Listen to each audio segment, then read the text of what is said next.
Oke, halo YouTube, ketemu lagi dengan Bengkel RC. Kali ini kita mau bahas sesuai yang saya janjikan kemarin. Jadi kita mau bahas dua brushless yang memang direkomendasikan sama si pabrikan Hobbywing juga sendiri untuk memang dikhususkan dibuat untuk rock crawling. Jadi setup mulai dari waterproof setupnya, kemudian power torsinya, kemudian ya sebanyak hal lah, memang dia dibuat dikhususkan untuk crawling ya. Saya punya dua kit di sini, yang ini Redcat Gen 8, kemudian yang satunya ini kit gado-gado, boleh dibilang seperti itulah ya. Jadi yang Redcat Gen 8 saya install Hobbywing Axe R2 2300 kV. Kemudian yang satunya ini kit gado-gado, saya install Hobbywing Fusion 1800 kV. Kenapa yang Redcat kita pakai yang 2300 ya, karena memang kebetulan saya dapatnya yang versi 2300 kV. Jadi memang tidak terlalu banyak opsi, adanya 2300 kV, dan saya rasa masih cukup lah. Torsi juga masih besar, kemudian kalau mau kita pakai buat sprint kecil-kecil supaya agak ngebut sedikit itu masih oke. Sedangkan yang 1800 ini ya torsinya mantap, cuman yaitu speednya tidak terlalu karena memang kV-nya kecil, tapi dia lebih unggul di torsi. Jadi untuk kedua brushless ini, dua setup brushless ini memang dari satu pabrikan tapi punya setup yang berbeda. Kalau Hobbywing Fusion itu dia punya ESC ya, ESC nya terpisah. Nah, kebetulan ESC nya saya install di bagian bawah sini. Di sini ESC di motor ya. Nah, kemudian karena supaya tidak terjadi choking dan yang lain-lain, Hobbywing Fusion ini pakai sensor. Jadi sistem sensoringnya itu dia namanya FOC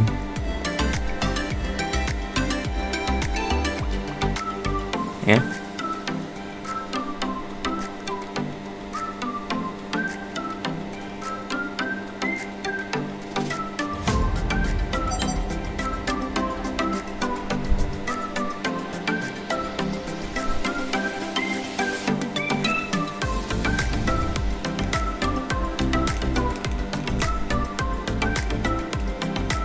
Oke, jadi untuk Hobbywing Fusion, untuk Hobbywing Axe dia punya ESC yang posisinya itu dia ini combo, tapi memang seperti pada umumnya ESC sama motor terpisah ya.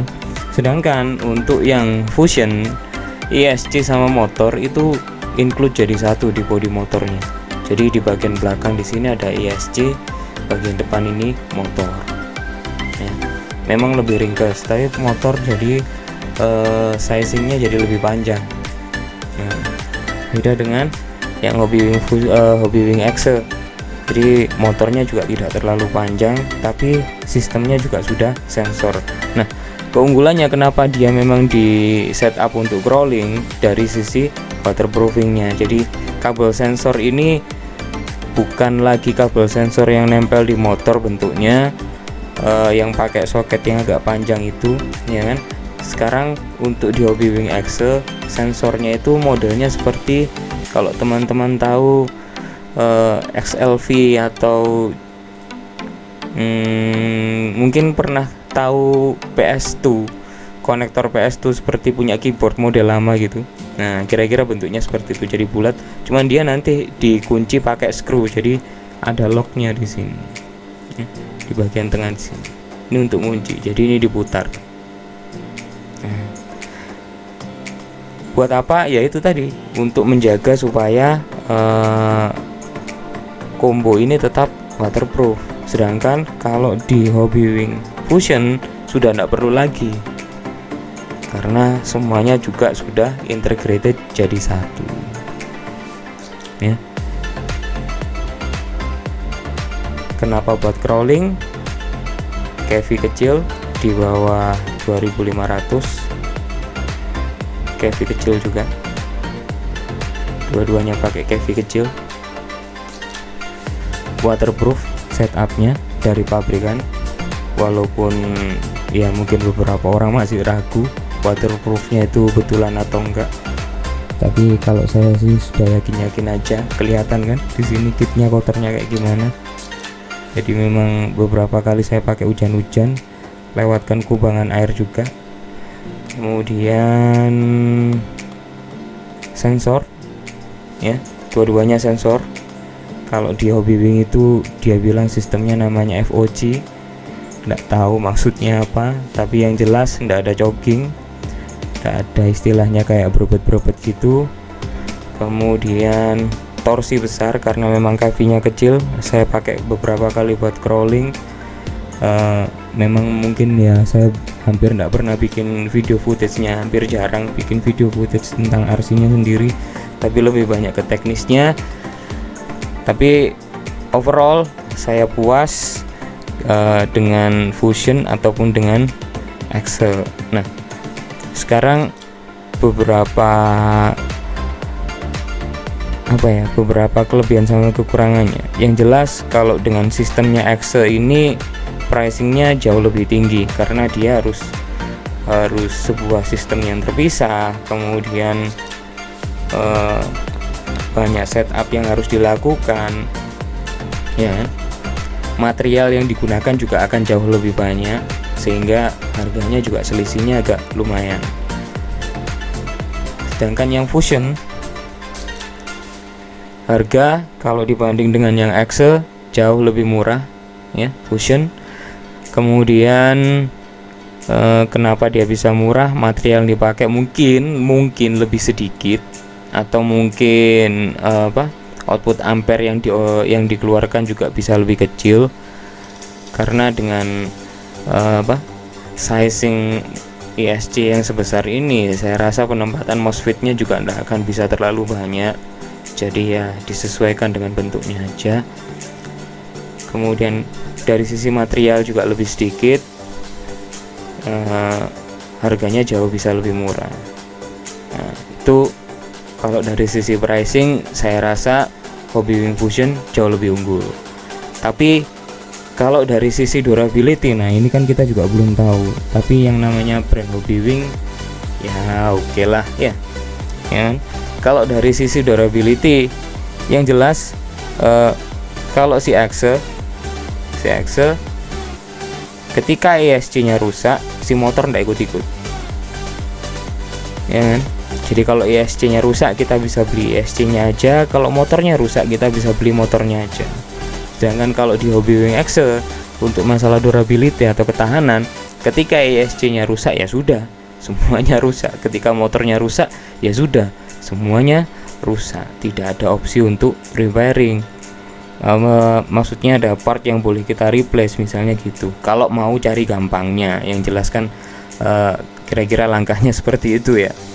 Jadi kalau masalah durability, si Hobbiewing Excel saya rasa bisa jauh lebih durable untuk masalah ketahanan ya, karena dari opsi penggantian partnya tadi.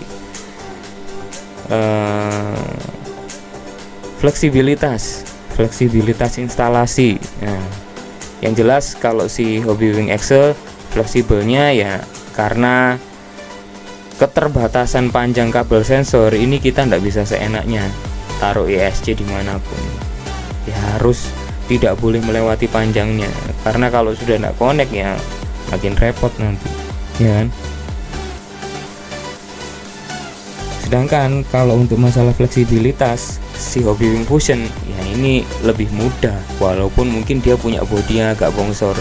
Di sini aja saya harus ngakali posisi servonya supaya tidak berbenturan dengan motor ya. Jadi ini sudah mepet banget, gapnya mungkin tinggal 1 milian aja. Tapi kalau di Hobbiewing Excel penempatannya jauh lebih simple, karena Ya yang penting kita bisa mendekatkan ESC sama motor gitu aja. Toh pun misalnya ada opsi mau ditaruh sedikit ke belakang lagi biar lebih jauh, ada opsinya namanya Hobbywing Axe Extension. Jadi kabel sensor ini ada extensionnya supaya posisinya bisa lebih jauh atau bisa lebih panjang daripada yang kita harapkan sekarang. Nah, kira-kira gitu komparasi antara Hobbywing Axe sama Hobbywing Fusion. Kira-kira teman-teman punya opsi yang mana? Mau Fusion? Mau Axe? Sesuaikan budgetnya, sesuaikan kebutuhannya, sama cari sellernya, karena memang hampir tidak banyak, tapi saya rasa saya hampir temui sekarang sedang banyak yang datangkan di marketplace juga lagi banyak. Harganya kalau yang Hobbywing Axe ini waktu saya beli beberapa waktu yang lalu itu sekitar 3,8, sedangkan yang Hobbywing Fusion ini harganya sekitar 2,3. Jadi ya selisihnya 1,5 jutaan, lumayan ya. Tinggal opsinya dikembalikan ke teman-teman semua, mau yang simple seperti Fusion ya kan, nggak perlu mikirin posisi ESC lagi, atau mau yang lebih fleksibel pengaturannya. Oh iya, masalah setup hampir kelupaan, si Hobbywing Fusion ini Hobbywing Axe ini nggak pakai program card lagi, melainkan dia sudah pakai Bluetooth. Jadi connect ke handphone kita, nanti aplikasinya itu namanya Hobbywing Link ya, HW Link. Kita setupnya pakai itu. Sedangkan yang Fusion kita masih harus pakai program card untuk setup macam-macam lah ya. Akselerasi awal, brake, kemudian reverse, akselerasi untuk reverse dan yang lain-lain, semuanya bisa dilakukan dengan program card. Sedangkan untuk Hobbywing Axe kita tidak perlu program card lagi, cukup handphone yang ready Bluetooth, install HW Link, jalan, selesai mau kita setup apapun. Nah, kalau memang nanti teman-teman butuh gimana sih cara setup Hobbywing Axe, nah saya akan buatkan videonya juga, tapi mungkin ya tidak bisa dalam waktu dekat karena memang juga masih banyak kesibukan di real life juga ya. Oke, terima kasih sudah menonton.